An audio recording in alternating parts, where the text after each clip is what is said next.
I don't think AI is going to replace human beings. I think it will replace some jobs. And specifically in the sales industry, I think it's going to replace a lot of follow up. Welcome to the Sales Made Simple podcast. This podcast is dedicated to helping overwhelmed outdoor living professionals, landscapers, and hardscapers just like you increase your closing rate to over 75% without doubling your workload so you can build a seven-figure business that doesn't need you. I'm your host, Joshua Gillow. Let's dig in.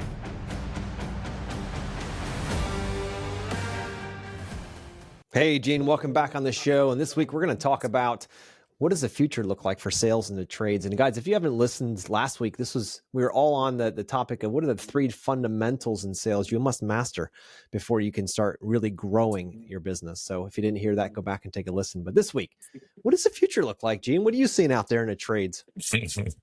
Man, nobody's actually asked me the question the way that you asked it to me before we actually got on. But I'm I'm a little bit fearful and not because I'm actually in a new space when it comes to the sales world. I mean, we all have heard of AI, Mm-hmm. and some of you may or may not have seen or heard that there are voice AIs out there that will make telephone calls Mm-hmm. and receive telephone calls that integrate with your CRM, whether it's, Service Titan or House Call Pro or Field Edge or whatever it is that you're working with, that will eliminate the outbound call process and inbound call process and book calls and stuff for you. So Mm-hmm. like that's what's happened so far. And I was in on the ground floor of that almost 2 years ago. So we've been building that product out for 2 years and utilizing it to schedule service or maintenance calls, to take inbound service or estimate quotes, and then schedule them automatically into the CRM without any human intervention. So Mm-hmm. that's one thing. I mean, that's fantastic. But what we're programming it or looking to program it for is to make outbound follow-up sales calls and to be able to figure out why did the deal not close while our technician was at the house, and then utilize that information with our own existing sales models and scripts to go ahead and close that deal on the phone utilizing AI. Mm-hmm. So um, I don't think AI is going to replace human beings. I think it will replace some jobs, and specifically in the sales industry, I think it's going to replace a lot of follow-up Yeah. challenges. Yeah. And so, because like 80+% of salespeople never follow up, right? They're Yeah. just spoon-fed leads, Mm-hmm. like little bitches, and then they go out and make a quote and never follow up. And I do apologize for those of you that don't follow up, but consider a world or imagine a world as a salesperson, or maybe your company didn't, but maybe you even adapted one of these AI programs to work for you for a tenth of what you could get an assistant to work for you for. Mm-hmm. Imagine how you could automate your sales process with the help of a mentor, if you will, or somebody that's already got the systems in place to go ahead and close and follow up on those deals, maybe even send financing paperwork. Like there's so many things that can be done nowadays. Yeah. So I feel like that's a huge, huge shift that is not only already begun to happen, but is going to happen in a massive way moving forward. I mean, you see the robots that are going to be folding our laundry and babysitting our kids, right? Do you The think that Jetsons we are can? coming. Yeah, man, I've been thinking that for the last 10 years or Yeah. so myself, because I'm old enough to have Yep. remembered watching the Jetsons. Mm-hmm. But that's what's coming, and you can't stop it. You might as well adapt to it. And it scared the shit out of me 2 years ago when I found the technology. Yeah. I was listening to it actually on a Facebook ad sell somebody on a pair of Oculus glasses. And I Mm-hmm. went, oh my gosh, this is going to replace certain aspects of what we're doing right now. And I've got to be on the the ground floor. So we immediately invested six handsome figures into the technology, and we've been delivering it to our clients since then. And now we're starting to look at building those follow-up modules. And also imagine a world, Joshua, where I'm a technician in whatever field or a salesperson in whatever field, and I'm having a difficult time closing a client, and I call up my AI sales manager, who is perfect, who doesn't make mistakes because he's pre-programmed to interact the way that I would interact with Hmm. my clients, right? Imagine me duplicating myself into all of my other technicians when they can't close a deal. Imagine the increase in revenue. Imagine increase in profit. Insane. Absolutely insane. So we're building a sales manager, virtual sales manager right now, or a virtual call drop person that you can call and that can help to close deals. I mean, it's moving fast, Yeah. scary fast. Yeah, it sure is. I mean, just the other day, my son was, and he's almost 18 now, and he's got his iPhone, and he recorded a couple of different pieces of content to his iPhone. The next thing you know, he was like, "Hey, what do you want me to say?" And he hits the button, and it just starts talking. Sounds exactly like him, and I'm like, "Holy moly!" Like this is My something team's crazy. doing that with me. Yeah, Yeah, my team has already done yeah. that. There was some content they wanted me to record This again could be in a scary different though. shirt. Yeah, They're like, I don't didn't say do it for like it. 3 weeks, and they're like, don't worry about it. We already AI'd you, and we did it for you. And I was like, oh my gosh, Yeah, are you yeah. serious?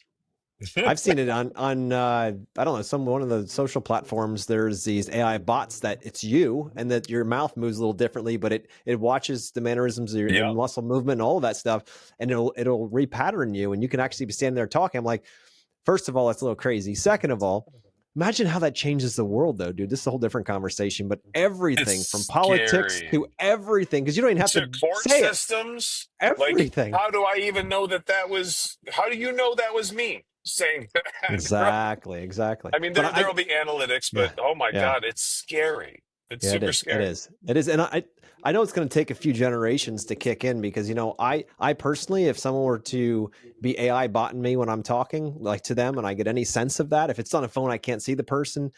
If I knew something like was going on, I'm like, that's not human. I would immediately, in my mind, cancel it. I'd be like, if Me they're not too. willing to call and have a conversation human to human, I'm not really willing to do business with that company. That's where I am right now. But my kids probably won't care. Well, but hang on a second. So I agree with you. And so we did some tests on our outbound Hmm. campaigns because, like, that was the whole reason that I ended up buying the AI and starting to program everything was because contractors have a difficult time making outbound telephone calls with Hmm. people on scripts. They get bogged down. It's a Oh yeah. tough job, right? Hmm. But the AI doesn't have any feelings. It can actually get Hmm. empathetic in certain situations if we need it to, right? Hmm. Shit, I forgot what I was going to say about this. What were you saying just a second ago? No, I was talking about buying from a robot. There's a Yes, yes. chance that Okay, people know it. cool. Yeah. Yes. So, and at first we began to just start making the AI telephone calls, and I would say 90% of the people had no idea Yeah. that it was a bot. Yeah. And then I said, wait a minute. I I really feel like there's some ethical challenges here, and I want to make sure people know that they're talking to an AI, and I don't want to reduce any sort of trust between us and the contractor. So Mm. we use a little bit of Chris Voss. If you have you ever heard of Chris Voss? Never split the difference, brother. So, if, for those of you that don't know, Chris Voss is one of the top terrorist slash FBI negotiators in the Hmm. world, and he's constantly talking about going for the no instead Hmm. of going for a yes. Because whenever you've got to say yes over and over and over again inside of a conversation, you have to make a decision to say yes, and there's a piece of you that wants to protect yourself. So every time you want to say yes, you're like holding back until you say yes, and that creates something called decision fatigue, right? So if I no is super easy to say, especially if I set it up right for you. Hmm. So what we started doing with our AI was going, hey, um, Joshua, this is Cynthia from Lead Ninja System Incorporated or from Fast Response or from ABC Heating and Cooling. Hmm. And I'm actually an AI assistant. I'm the newest member of the team, and I am capable of doing anything and everything any of our human beings have been able to do, but at a much faster pace. And I was just wondering, would it be impossible for me to be your first contact when you call into the company? Is that something that you would be opposed to if I can handle Mhm. things for you faster and still transfer you to a human being if necessary? Mhm. And like we had a over 95% acceptance rate Yeah, with it, right? Because we're being transparent and open and exactly. going, hey, listen, this is what it is, but the benefit to you is this, this, and this, and Yep. much faster service and lower response times and shit like that. Like, would you be opposed to us utilizing this so long as at the press of a button you can get to a human being? Adoption rate just through I the bet. roof, Yep. I bet. I through bet. You the gave him the roof. option. You gave him the option to say no. And you're being upfront, you're being Yep. transparent, and authenticity and transparency is super, Hmm. super attractive, right? Yep. And Yep. people are also they're intrigued by the technology as Yeah. opposed to being like thwarted by it. Does Yep. that make Yep. Yep. sense? It does. When I think of AI, I see now these generators, like these image generators. And, in the old days, when you saw a picture of two people together or a landscape, you're like, where was that? That was in our minds a a grab, if you will, of space and time in somebody's life, Yeah. right? But it was real. It was an actual thing. You say, I was here. There's the proof I was there. What is there now when it comes to AI and where it's going to be going? Think of it longer term, where you can be like, hey, how about we put my team, these three guys, here's their picture, put them on that job site. Look at us working there, and it looks like they were always there. And so, is there truth in any of that anymore? And that's, again, a bigger question. But is there any truth in the pictures you see on social media? A lot of that stuff is made up now. So the things that we used to take pictures as truth, now we have to always be questioning that. And I'm curious with AI in general, with with clients in the sales side, definitely something to assist. But longer term, I believe that human to human, you build a reciprocity. Will there be reciprocity in a robot? Will you feel like you owe them Mm. anything for going above and beyond because that's a human to human thing? Now, I don't know. Maybe it changes over time. Maybe I'm completely wrong. But when it comes to reciprocity for like writing reviews and all that kind of stuff, and telling friends about it, would that be enough or would it not be? I don't know. I guess we're going to find out. I think there will be some trade-off for convenience. Mm-hmm. But other than that, I think that there's no replacement for that human to human connection, That's right? right. But us as humans are so often afraid to do the things or ask the questions that are necessary in order to forward business because we're Yeah. so afraid of rejection, Mm-hmm. right? Yep. And I'm not seeing that getting better, unfortunately. Yeah. It seems like with all of the social that's going on in the world, like it feels like we're closer together, but I feel like we're farther apart, It's true. Look at you the know? younger generation that struggle with any kind of eye contact. I'm going to happen to be Oh, blessed to be a scoutmaster at our local Boy Scouts, and these young men come in, and it's like that they have a hard time looking in the eye, shaking hands, and I'm like, well, you know what? God's put me here to help teach them that, right? To bring some of amen. those old things back, right? But it's not because they're dumb or because they were. It's because they've never had to develop these skills, dude. Everything is on a phone, so their connection, to your point, is on the other side of a pier, so they don't have to actually go up. I mean, I remember when I met my wife and when I was dating, I had to go out on the dance floor. I had to go up to talk to that Yeah, girl. Now you swipe left. And I'm like, I didn't have any of that stuff. We had to muscle it up, man. We're about the same age. So it's like we had to muscle it up and go out there with our guts and just put it on the line. Now they just swipe left, swipe right, hook up, whatever. And I'm like, it's a whole different world. And those skills can be yeah. rebuilt, but do they even fit anymore in this world? I believe they do, but Oh, you they know, do. They yeah. do. And those youngsters that we raise up to Mm-hmm. have those skills will have a distinct advantage over No doubt. everyone else, No right? doubt. And it makes me so sad. Like my wife and I have challenges even about it, right? Like when my 3-year-old is eating, my rule is there's no iPad while you're eating. There's Mm-hmm. no phone while you're eating. Focus on your food. Focus on the experience of eating your food. Focus on the digestion of your food. And when you're done with your food, maybe we can talk about you having some screen time or working on something, Mm-hmm. right? Like Yep. Yep. there's so many distractions and there's a lot of science about all of that that we don't have time to get into. But man, just take somebody's phone from them for 24 hours and see what happens to them mentally. The Mm. dopamine reduction, like, could cause some crashes.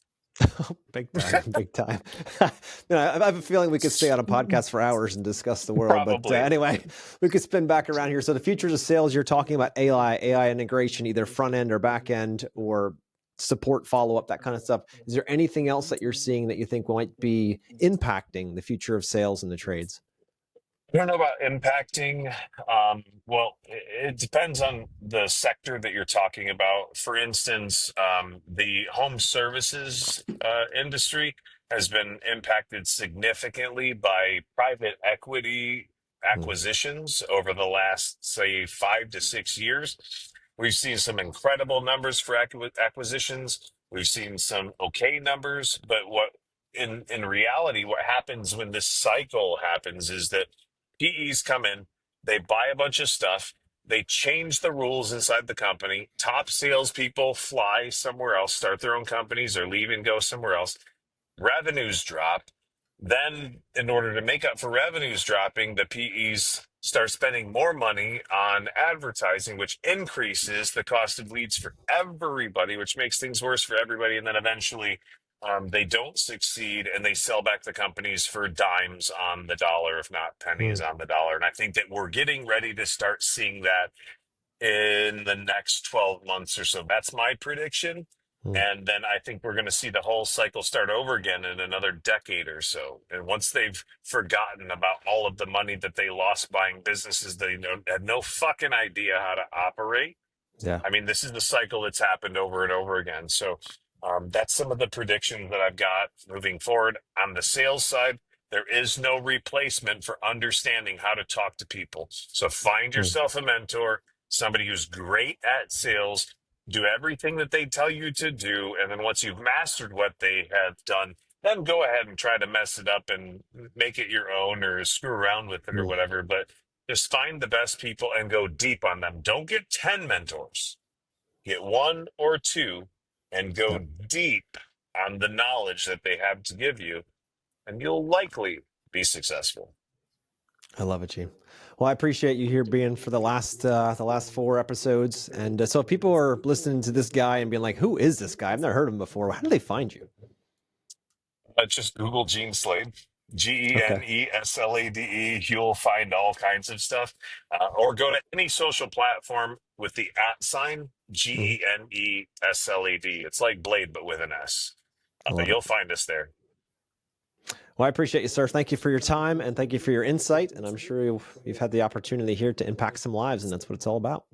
Thank you for that opportunity, Joshua. I appreciate you for having this platform and allow us to be on it to help make a difference. Thank you so much for creating this. Thank you, sir. I appreciate that. All right, listeners. See you next week.